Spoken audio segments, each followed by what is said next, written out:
What up, people? Welcome back. Yes, welcome back to another episode of Locking Podcast with your favorite daughter and your favorite father. Hi everybody. Ooh, got some good ones today. Got a few stories. Yeah, we have a couple stories about individuals. So if your name is in here, you're welcome. Really quick to start off, honorable mentions. The NFL is wrapping up with the Super Bowl tomorrow, but they did have NFL honors. MVP goes to another quarterback, Matthew Stafford. Always going to be a quarterback. I mean, why did they think it wasn't going to be one this year? They were like, it might not be a quarterback and like da-da-da. Well, on real, like, for me. Mm-hmm. So, we're going to talk about it, but the Defensive Player of the Year should have been the MVP. You're on one of the worst teams in the league, and you break the all-time sack record. Yeah. Right? Myles Garrett, if y'all don't know, Cleveland Browns. Player of the Year. That's my MVP. Yep. I understand why Matthew Stafford, they had the number one offense in the league, but they did get beat in the NFC final. Yeah, like, it's kind of like, but the quarterback is the number one position on football. Yeah. So I understand why they would have given it to him, but there's the individual accolades could have been better, I think. Yeah, and then, like Dad said, just Defensive Player of the Year is Myles Garrett, which I feel like was expected. Second year in a row. I mean, good for him. He's on a weak team. Yeah. And so the whole offense knows who they have to stop on the defense, right? Like, it's not even a secret for anyone. The scouting report doesn't change. Every week, he's going to get double, triple team, chipped by a running back. Yeah. So, and he breaks the all-time sack record with like 27 and a half or something, like 28 or something. Him. Yeah. So you got to take into account, like, that's the most valuable player because your team adds up, but you did something that was really hard to do as an individual. That's my reason for MVP. MVP, Defensive Player of the Year, both are great. And then Matthew Stafford said that he's going to come back for next year. He said, I'm not retiring. Yeah. I would do. I don't know why we thought he was. Like 40 something. I mean, might as well just keep going. Just keep going till you can't. Well, Tom Brady, who knows? He doesn't have to run. He has a good wide receiver core. You were one game from the Super Bowl. He's already got one from when he got to the Rams. Right? He could do it again. And he got, I think Odell was on that team. Yeah, that's when Odell won. Whatever. So he got his one. But to be so close, knowing you had a very good offense, and that same core is coming back, gotta get it back for sure. We're running that back. Gotta run it back. So yeah, NFL is wrapping up now officially with Super Bowl tomorrow, but we'll get into that. And then other honorable mention is Winter Olympics. Aaron Jackson, Dad, that is your honorable mention. Yeah, it has to be my honorable mention. So 2022 gold medalist in speed skating. All right, she's 33 this year. She's going for a repeat. Love that for her. All right, Winter Olympics kicked off yesterday. Opening ceremony was pretty cool. It was in two venues in Italy. Milan, Italy. It was really great place. Looks like it's beautiful. But she was the flag bearer, which was great. Voted in by her U.S. team to be the flag bearer. So that's a nice honor. You know, Black History Month, having a black woman representing the USA at the Olympics is a big deal. And then we have another young lady in ice skating. I forget her name right off the top of my head, but she's ice hockey. She's the first black female to be on the U.S. ice hockey team. So shout outs to the ladies of the USA. Shout out to the black community representing the United States of America. That's right. When a lot of people don't like questionable. Us. Yep. Woo! Anyway, and then the last I mentioned, this was mine. Lindsey Vonn, everyone's talking about it. Just tore her ACL a week before the Olympics, and she said, "I'm still competing." So I just even if she wins, even if she doesn't, good for you. Yeah. Because it's her last hurrah. Yeah. She's gonna be 40. Go for it. Right. I mean, she's had double digit in surgeries. Yeah. Gosh. So shout outs to the great white hype. You know what I'm saying? So we'll see what happens. Good for her. Love that for her.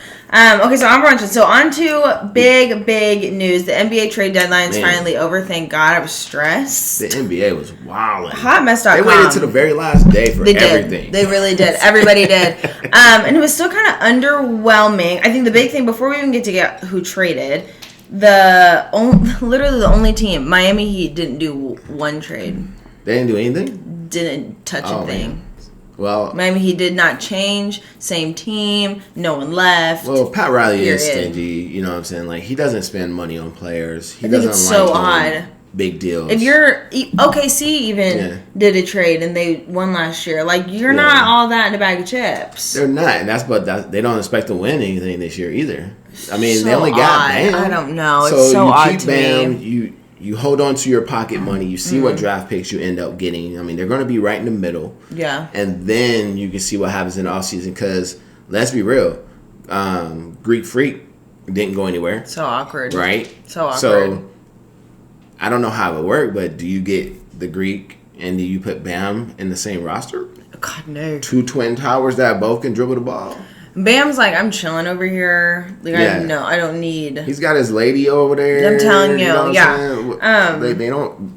Miami didn't have to do anything. No, so he did nothing. So that was what that was. Like I just said, Greek Freak is officially still staying in Milwaukee. I think we need to stop thinking he's leaving. Like, this is the second year in a row where it's like, he wants to trade, he's going somewhere, and he just is not going. They're not. They literally said, we are not trading him. I think he'll be gone next season. Cut it. I think oh my God! See, you're one of them. This is the second year in a row. They're like, he's gone. He's leaving. Well, I mean, they said Golden State fought really hard for him. I believe they did, but Golden State had nothing to offer. Well, no, because Golden State, now you want to talk about, got their big guy and said bye-bye to Trace Jackson Davis and Kuminga, I think. But they ended up with Porzingis from Atlanta, which that's is still huge. Hurt. So now you got Porzingis hurt. You got Steph with a slight ankle sprain, which just happens to be the week before the All-Star break. So, it is what it is, But I didn't see Golden State having enough assets to get. Well, I'm surprised they said bye to Buddy Hield, Kuminga, Trace Jackson Davis, all for Porzingis. And I can understand that. Trace wasn't giving you anything. He had his breakout year. Yeah, shout out to the Hoosier, right? Weird. Kaminga been wanting to go. Yeah. So now he can go do whatever he want to do. The stress is gone. And then you just get, Porzingis from Atlanta, like he wasn't doing anything anyway. Yeah, yeah. Trae Young's gone. So yeah. I mean, he went to the Wizards. He got his bag, but now he's sitting over there. Talk about awkward for him. Yeah, I mean, let's talk about the Wizards, guys. Anthony Davis, you get traded to the Wizards. Then you come out and say, I'm not playing this year. I'm sitting. I'll see you next year. Breaking? What? He's done. He's going to sit out the whole year. He said, I'm hurt. Calf strain. I thought he just strained something in his leg, and then he broke a ligament in his thumb. That's what it was. I guess that was going to take some time. Yeah, he broke a ligament in his thumb. He was like, I'll be back healthy and feeling good next season. I'm like, you're done. You're done. You know what I'm saying? Go away. He just got put in the Wizard of Oz story. That's why people go to Wizards, man. You just go down the yellow brick road to nowhere. You know what I'm saying? That road of championship that you think is not happening. You're just there. So I'm sorry for it. He had a great career. I'm just gonna put it out there. Now we acting like he retired. He had a great career. So technically, he's still in the league, but not in the league. I don't know if Trae Young even cares that he's coming. I don't know. Trae young enough where he's like, you know what? I don't even care. I wouldn't be surprised to give him a year or two and he pull a Harden on everybody, where he just be like, you know what? I don't want to be here. Probably. I mean, we can talk about Harden. 5 teams in 6 seasons. Dog.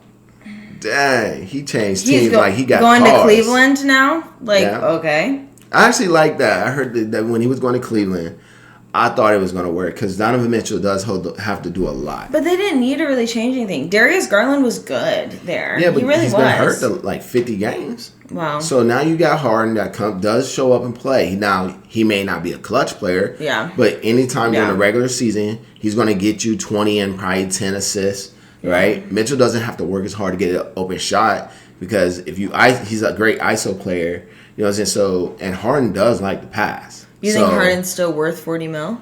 No, but that's just what he had. That's another reason the Clippers dropped him is because his contract. You're gonna give him 40 this year and 40 next year. Dude's gonna be like 36, 30, something like that. Go mid-30s. Go away. Nah, like you can take that. Yeah. Clippers are starting over. They just gutted everybody. Because the Pacers, they got one. Wow, yeah, the Pacers made a move. They remember. Okay, so I said the Pacers need a big guy. I thought they would do Giannis, and they did it, which is fine. But then they traded, and so no more Isaiah Jackson, which was a big guy for them. Okay, and then Benedict Mathurin, which he was a role player. Yeah, he was a role player. The bench, Yeah. So, but then they got Zubac from the Clippers. Their big guy. Yes, Zubac. So. I like Zubac. I've always liked Zubac. I'm not mad at it. He's an easy 12 and 12.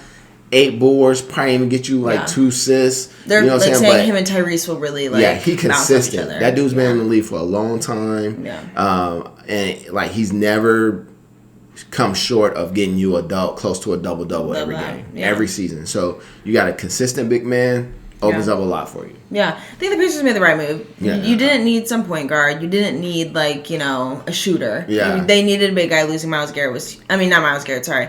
Losing Myles Turner was huge. Yeah. So they needed a big guy to fill that spot. We're not mad at that. You know what? A move the Knicks did I really liked. Did you see that? Jose... How do you say his last name? Alvarado. Who came from the Pelicans and now he's going back home. Oh, that boy. Isn't he like Latino? He's like a short Hispanic shooter. Yeah. And he's from New York. He was a scrappy dude on the team. Okay. From New York. And so now he's going back home. Oh, man. He's going to have that place rocking. I think he'll love it. Yeah. I thought that was a good move for them. Yeah, because like he had his own intro music at the Pelicans. He's great. So, hey, shout out to short NBA players out there. You know what I'm saying? He said, get me out of the Pelicans. Everyone needs to leave the Pelicans. He said, bye time. But to go to New York, your hometown, whatever, that'd be big for him. That's going to be They're already like hyping it up. They're really excited. I think he'll be great there. Yeah, like, and let's be real, the Knicks need some defense. Yeah. Right? Yeah. He started as a Pelican. He was a starter. But he'll come off the bench as a Knick. Yeah, and which is fine. He'll come off the bench with automatic energy. Yes. Automatic defense. They needed which that. Which the Knicks need. Yeah, they needed that. Because once you bring you, and he could run the point for when Brunson sits love down. That. Yeah. So that's a great pickup for the Knicks. You know, so good catch on the Knicks. The Knicks were smart for that. And he's probably for the low. What's interesting is the Knicks and OKC both got like someone young and like because the OKC got Jared McCain, who was with the 76ers, got hurt. We came back. But they both did a smart thing. Like, give me a young buck who's a shooter, who's scrappy, who plays defense, who's like energy. Yeah, I like and they that. both are going to stay at the top of the game. Love it. That. Amazing. Someone who wasn't wanted, Ja Morant. That boy was wanted like an adopted dog at a shelter. Man, guys, you know, it's awkward at this point. Like, you come look at it and then you go, It's awkward. I mean, literally watching ESPN, they did their whole trade deadline show, and they were like, he literally has like 1 foot out of the league right now. Like, his contract has 2 more years. Okay. If he literally doesn't like figure it out, they were like, he could possibly just not even be in the league in 2 years. You know, as well as I can probably see that happening if he continues down the path he's on. 100%. That is true. You went from league, like he was almost MVP, all-star, like all this stuff, like rookie of the year, like all this stuff. And then all that stuff happened in the news. Yeah. And everyone was like, he's going to bounce back at this insane, like Allen Iverson comeback. No.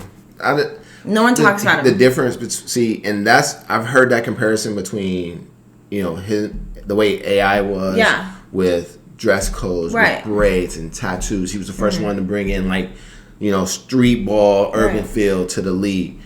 We already have that. Yeah. But Ja was trying to be something he wasn't. We all know that boy went to private school. Okay? You know what I'm saying? We all know his dad didn't grow up in the hood. So I put a lot of onus on his team, the team of people around him, right? Yeah. His dad's over there arguing with refs, getting into it with fans, it was like part of the trying to build up this persona that he's this hard, street urban dad. Yeah. And it's like, dude, just sit there and shut up and let your son play ball. Yeah. Yeah. And then I think that kind of translated into Ja's actions 100%. And image on the court. What I feel like also it is a thing when they say money can get to your head when you're young and you get into the league. And I think there's also they think it's this shield for them. Yeah, and he learned quickly I am a human off the court, and people are gonna not everybody sees me as a star, especially when that whole gun thing happened. No one was like, "Oh my god, it's so cool!" Right? Oh my god, he's so gangster. And everyone then he still was came out. Didn't he do a gesture after he was on the court? He was like, yeah.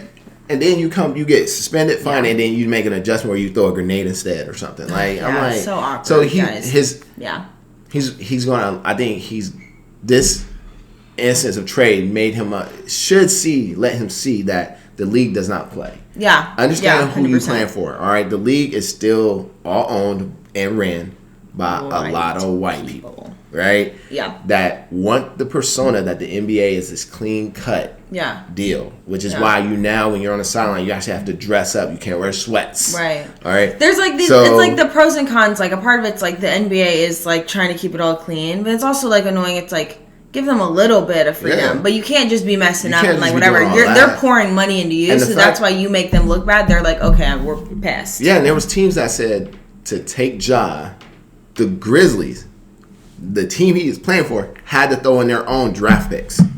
So not only can you not trade the player, you got to throw in your draft picks to get rid of the player. That's what someone said on ESPN. They were like, it should be the other way around. If anything, it should be like, if you want Ja, we're taking your draft picks and your top player. If anything, they're like, we want Ja, your picks, your secondary, and okay, thanks. Right. Like, that's insane. And that, like you said, I think that is what gave everybody the idea that he is literally on his last piece, 100%, right? Like 100%. If I'm asking for draft picks to take that player, that means I'm assuming that player won't be around long enough for me to benefit. Yeah. If the Grizzlies get a star, like hypothetical, if they get like some point guard that's insane from the draft, if they get an insane trade, that they will easily move on. They can't really move on for him right now. No. Because they're struggling and because there's no one like a star on the team. But it's crazy too, is like he'll be in your locker room with like if they end up with a top draft pick, now you got your future, you get a young guy coming in, you got your future sitting in the locker room with Ja that's disgruntled. He's gonna do random things. You know what I'm saying? So it's kinda like Ja's gonna have to figure out where he stands and where he wants to be in the league. And everyone else is already like, we're talking about it. So if we're talking about it and we got the same idea, that means the owners, the GMs, everybody's talking about it. Yeah. Even the players, because what's the other Jackson for the Grizzlies? Yeah, big guy. He's gone, yeah. Right? He was wanted more than Ja. Oh boy, Bane left last year. He must have saw the writing on the wall. He got paid to go to Orlando. Yeah. So now the three dudes that you thought were your franchise trio it's gone. So Grizzlies are starting you also over. have to think, like, if I'm a valued player, but you're so focused on Ja, I'm out. Like, if you're so focused on pouring into him and he doesn't even want to be here, I'm going to go deuces, and that's exactly what everybody's doing. Yeah. But I do believe that if Ja doesn't not even you have to win a championship. Like, it's not that deep. It's just you have to, like, start producing or doing something. Yeah. And, I mean, in his perspective, he could be like, I don't have the right pieces around me. Like, our team sucks regardless. Like, I can drop 50 and our team still sucks. You could. But then on the second part, it's like, well, you could be on a sorry team and still not make a whole bunch of news. Fair. You know what I'm saying? I was like, and get suspended, and then you injured. You suspended, then you injured. Yeah. Like, hey, I ain't got time for that. Yeah. So that's true. Yeah, NBA deadline, thank God it's over. Like, that's all I have to say. Teams dream, but I feel like it wasn't that big of a change. Like, just teams got like a little key players that they needed here and there. I feel like it wasn't like when superstars like it wasn't like when Durant went to Golden State. No, it wasn't like when LeBron went to LA. Yeah, and Anthony Davis was there and Russell Westbrook. Like it's not like that. It was just I think it's a different wave where now teams are trying to figure out what they can get to build a foundation. Yeah. As this upcoming NBA draft, people watch out. It's going to be a lot of folks. Yeah. What? Hi, Roo. NBA draft is coming up, and that's in June or July? Yeah, June. Yeah. And that will be huge. And there's a lot of potential coming out of college this year, so we'll get into some of that. A big thing about college that I thought was interesting just popped in my head. Amari Bailey. Ooh. Okay. Oh, I heard that story. Yeah, context. Basically went to UCLA, played there for a year, went to the draft. Got drafted pretty low, I would say, in like the last round. Got drafted pretty low. And then now has like been in the league for like 3 years. G League, like bouncing back and forth. And now he's saying he's going to go back to college. What is he, like 24, 28, 30? No, he's young. That's the problem. He's young. He's like 22. Okay. So because he went to the league at 18. Like, he went his first year of college. So he's like, well, I want to go back because I can. So if he has eligibility left, he has 3 years technically of eligibility of college. I mean, because you already got some old heads already. He's trying to say I only went to the G League because G League players are getting drafted. So he's just being like, I was just in the G League for 2 years. I can go back, and they're basically the NBA's got to figure that out. Like, I mean, actually, college needs to figure it out. I think it's college more NBA. Because Yeah. I understand the NIL. It's a lot of money on the table. So imagine if I go to the G League, I play with some grown-ups, learn a game, a little bit more.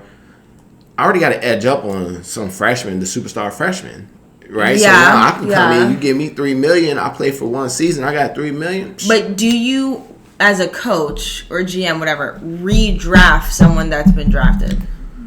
No. Kinda. No. Because you're looking to save your job. But I feel like it also looks like he's just chasing the bag. He is chasing the bag. So why do you want to draft him then? Because if you can get one, which is what you're going to get from a 5-star, you're only going to get 1 year anyway. Yeah. Right? Yeah. That's what Flag did. No one said anything about Flag. Yeah. He went to Duke. They did their thing. They didn't win no chip. Yeah. He bounced. Right? Mm-hmm.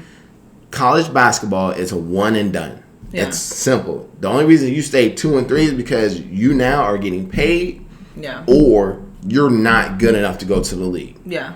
So if I am a coach and say I'm a 500 even, right, and this is my last year of my contract, and I got $10 million in NIL, I'm gonna get Bailey at 22. I'm gonna get another dude at 22. I'm going to get another couple, try to get a couple 4-star recruits. Yeah. And then I got a team with 2 grown-ass men and some 4 stars that I paid for, and we're going to make a hard run at it. If I get to the Elite 8, I keep my job. That's fair. I mean, that's kind of like Alabama, that player that left the league and I was playing at Bama, and they're going hard. Yeah. And everyone's like, that's not fair. He's an NBA player. I'm like, but like, is he though? I mean, like, I don't know. It's too like it's the college. window. College has to figure it out though. I don't think they were prepared for the NIL. Nah. Like they made it, but then it's like, oh crap! Like holy, money in that. I didn't think they were ready for the intricacies of all these agents. Yeah. Because let's be real, an agent is a lawyer. Yeah, 100%. Right? 100%. They didn't know these agents would fine-tooth comb the wording and be like, technically my player can come back. Right? Yeah. Eligibility says he needed to play X amount of games. Well, he got 24 games left.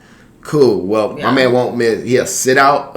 The first 12 games. Yeah. That's literally what just happened with Bryce James, Bronny's younger brother, LeBron's second son. Yeah. He's been playing at Arizona, all of a sudden redshirting. Season doesn't count. I'm like, right? Sorry, wait, what? And they're like, nope, season doesn't count, he's redshirting, so now he doesn't have to play the rest of the season, and now he'll have a freshman year next year. I'm like, there you go. See what I'm saying? What? They didn't. These agents are smarter than the people that made the NIL guidelines. Yeah. And I'm not mad at them. I wish they could tell me I can go back and get paid. Shoot, I'll run up on the court. I'm a professional athlete today. I'll go back to college right now and suit up if I could just sit the pine and get $500,000. Thank you. And then I can just leave and graduate. Thank you so much. Thank you. But graduate. Nope. College basketball is going to be literally though. College basketball is going to be like the next topic that's like we're really going to hit on because especially after All-Star weekend, NBA starts to actually try. Thank you guys finally for doing that. Who you won't see an NBA All-Star starting is LeBron. We already talked about it. He'll be a reserve, which is okay. That's fine. LeBron, Steph, all these veteran players. Yeah. There's no need for them to play. Right? They do it for fun now. Yeah, you can put me on the reserve. Yeah. What's his name? Jamal Murray.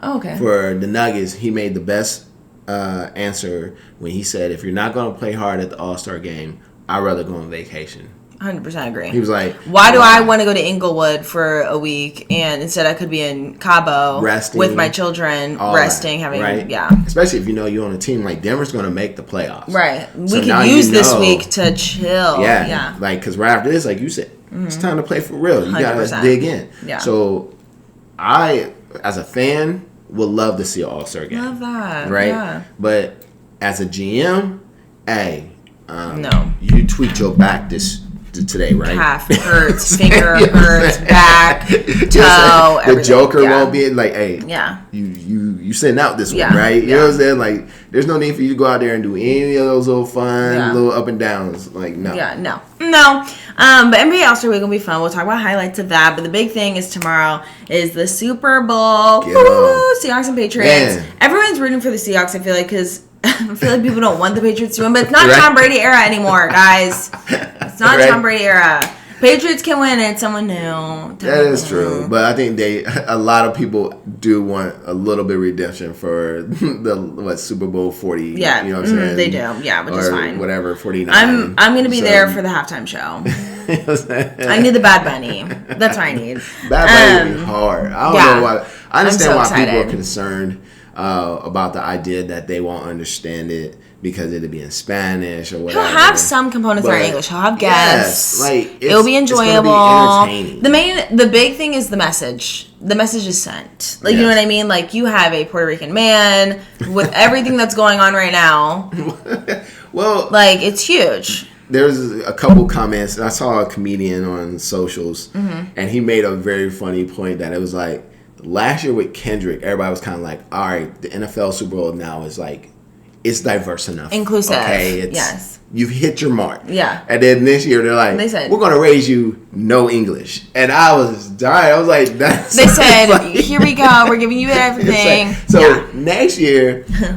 What's it giving? All right, I wouldn't be overly shocked if I saw Taylor Swift. I'm just saying. I know. Like, they're going to be like, we did too much for the first 2 years. No, literally. But that's why I'm like, Bad Bunny, go hard. Go hard. Do all the things. Send the messages. People were more nervous that he's going to, like, make it political. I feel like it's not going to be, like, a political thing. There might be, like, some representation for everybody. But it won't. I don't think it's going to be, like, ice out. Yeah. Like, you know what I mean? I don't think it's going to be something like that. He'll represent... I'm pretty sure they've already talked about all the guidelines to what he can and can't say and do. Yeah. Who knows if they'll listen to it. I'm just going to be happy that it's going to be like every Super Bowl. If you're a Super Bowl fan, you're not discriminating against this one because of the 100%. Halftime show. Can't. No. No. If you're really upset and you want to boycott or sit out the Super Bowl because of a halftime show, then you're not a football fan. Literally. Right? You're just a weirdo. You're just doing it just to prove a point. Yeah. And that's not a fan. Unnecessary. So, in my opinion, enjoy the game, enjoy the halftime show, enjoy the teams, enjoy the last NFL game of the season. Period. And then you got to wait another 6 months. So, you know what I'm saying? So, I'm just saying, like, why? If you're going to be mad about maybe 15 minutes of halftime of a show, then all right, have a great time. Your team's not in it for a reason. Bye. Right. But yeah, Super Bowl is tomorrow, so make sure we break that down, especially after they announce the winner. It'll be huge. Oh my gosh, we'll talk about that, and we'll All-Star weekend too. So there'll be a lot to talk about after this weekend and next weekend. Yes.